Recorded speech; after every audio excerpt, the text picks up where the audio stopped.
order for you to behold this glory of the Lord, there is a journey that you are supposed to have made. And that journey is captured in the language of the turning of the heart to the Lord. Are you there?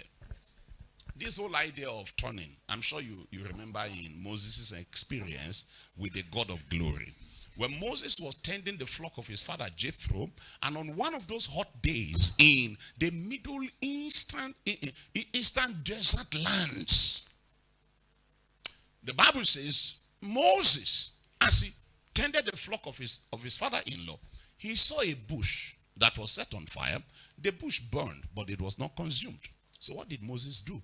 Moses said, what is this great sight? And it was a beautiful thing that it was a bush God set on fire, because the man knows a thing about bush. That's what he used to feed his animals. So it's like, if not for this anomaly, see food here. See food for my cattle. So let's investigate this thing. How is it?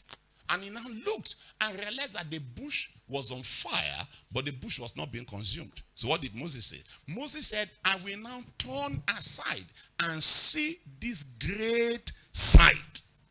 Do you remember? And when the Lord saw that he turned, then the Lord spoke out of the midst of the burning bush. The Lord was not shouting from the midst of the burning bush while Moses was going around. It was where Moses said, I will now turn aside and see this great sight. The Bible says, when the Lord saw that, he turned. He didn't just say, I will turn aside and see this great sight.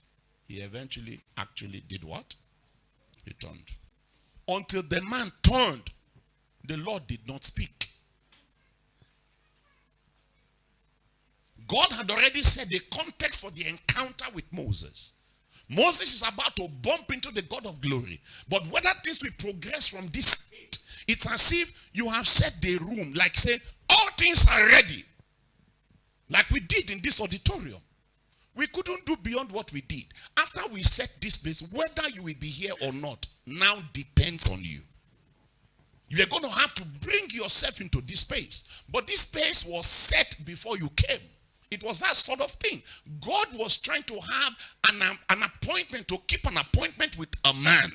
And he had set the stage for the meeting. But everything now depended on Moses. Will he turn or not? Until the Lord saw that the man turned, the Lord did not speak. God was not shouting out of the bush, because God could have shouted from the bush, Moses, Moses, don't pretend like you can't see me. I'm here. I'm here. God could have shouted out of the burning bush to Moses. I'm trying to say that the Bible says, nevertheless, when the heart shall turn to the Lord, then the veil shall be taken away. And I'm saying that the turning of your life, the turning of your heart, the journey to beholding the countenance of the Lord is something for which God holds you responsible.